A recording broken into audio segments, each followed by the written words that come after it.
आपको सबको नमस्कार।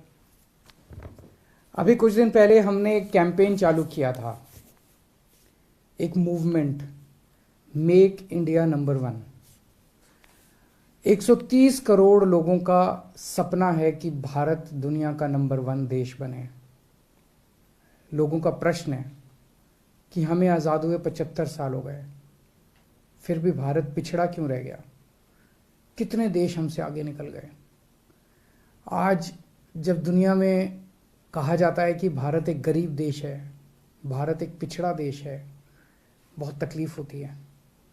130 करोड़ लोगों का सपना है कि भारत दुनिया का नंबर वन देश बने, भारत एक विकसित देश बने, भारत अमीर देश बने, भारत सर्वश्रेष्ठ देश बने, भारत शक्तिशाली देश बने। 130 करोड़ लोगों का सपना है।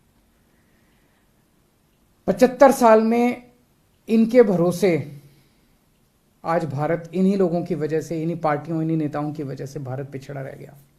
और अगर इनके भरोसे छोड़ दिया तो अगले 75 साल और भारत पिछड़ा ही रह जाएगा।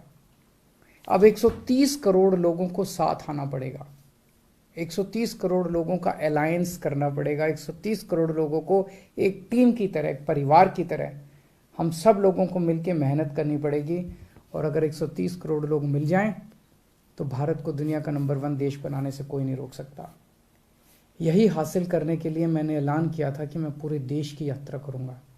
मैं हर राज्य में जाऊंगा, लोगों से मिलूंगा और लोगों को इस मूवमेंट से, इस आंदोलन से, इस कैंपेन से जोड़ने की कोशिश करूंगा। कल मैं इसकी शुरुआत कर रहा हूं। सबसे पहले मैं अपने जन्म स्थान पे जा रहा हूं, हरियाणा में, हिसार में। मैं हिसार में पैदा हुआ था। हिसार में एक गांव है, हिसार के पास सिवानी, वहाँ पे पैदा हुआ था। हिसार से मैं अपनी इस शुभ यात्रा का, पवित्र यात्रा की शुरुआत कर रहा हूँ। और वहाँ से एक एक करके सभी राज्यों में जाएंगे, लोगों को जोड़ेंगे। जो जो लोग इस आंदोलन से जुड़ना चाहते हैं, make India number one campaign से, हमारे को इस नंबर पे मिस कॉल करके आप जुड़ सकते हैं। 95100100 95100100 इस नंबर पे मिस कॉल करें और आप हमारे साथ जुड़ जाएंगे। मैंने अक्सर कई बार बोला है कि भारत को दुनिया का नंबर वन देश बनाने के लिए बहुत सारे काम करने हैं, लेकिन एक चीज कहते हैं ना, necessary but not sufficient condition. Necessary condition ये है कि जब तक हमारे देश के हर बच्चे को अच्छी से अच्छी शिक्षा नहीं मिलेगी, शानदार शिक्षा नहीं मिलेगी, फर्स्ट क्लास शिक्षा नहीं मिलेगी, जैसे अमीरों के बच्चों को प्राइवेट स्कूलों में जैसी शिक्षा मिलती है वैसी शिक्षा इस देश के हर बच्चे को, चाहे वो मिडिल क्लास का हो चाहे वो गरीब हो, उसे अच्छी से अच्छी शिक्षा नहीं मिलेगी और फ्री में शिक्षा नहीं मिलेगी, तब तक देश आगे नहीं बढ़ सकता। 1947 में हमारा देश आजाद हुआ। उसके बाद से हमने कई इलाकों में, क्षेत्रों में तरक्की तो की है, लेकिन एक जो सबसे बड़ी गलती रह गई देश आजाद होने के टाइम पे, जैसे ही देश आजाद हुआ था, हमें सबसे पहला काम ये करना था, गांव गांव के अंदर शानदार सरकारी स्कूल बनाने चाहिए थे। कोने कोने के अंदर शानदार सरकारी स्कूल बनाने चाहिए थे। अगर हम उस टाइम ये काम कर जाते, आज भारत के लोग जो हैं वो शिक्षित होते, और एक शिक्षित अगर पूरा देश होता, सारे बच्चों को अच्छी शिक्षा मिली होती, हमारा देश गरीब देश नहीं होता। 75 साल खराब हो गए।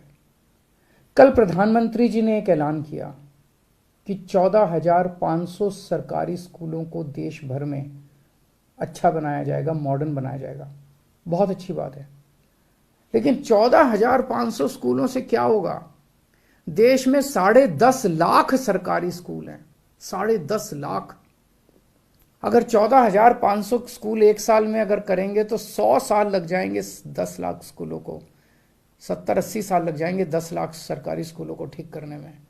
इतना टाइम तो नहीं है। 75 साल खराब हो गए। अब हमें, मेरी अपील है प्रधानमंत्री जी से, मेरी अपील है केंद्र सरकार से कि सभी राज्य सरकारों के साथ मिलके प्लान बनाया जाए, 10.5 लाख के 10.5 लाख स्कूलों को एक साथ मॉडर्न और बेस्ट क्वालिटी का बनाया जाए, एक साथ बनाया जाए, और कोशिश ये की जाए कि 5 साल के अंदर हम ये हासिल कर सकें। जब तक हमारा देश के बच्चों को अच्छी शिक्षा नहीं मिलेगी तब तक देश आगे नहीं बढ़ सकता। आप दुनिया का कोई भी डेवलप्ड कंट्री उठा के देख लीजिए, कोई भी विकसित देश उठा के देख लीजिए, जापान है, फ्रांस है, यूरोप का कोई भी देश है, इंग्लैंड है, अमेरिका है, कनाडा है, कोई भी उठा के देख लो। एक देश बता दो जिसने जो डेवलप्ड हो गया हो, जो आगे बढ़ गया हो, जो अमीर बढ़ गया हो और उन्होंने अपने बच्चों को अच्छी शिक्षा का इंतजाम ना कराओ। बिना अपने बच्चों को अच्छी शिक्षा दिए हम आगे नहीं बढ़ सकते। तो 14,500 स्कूल तो एक तरह से समुद्र में बूंद की तरह के हैं।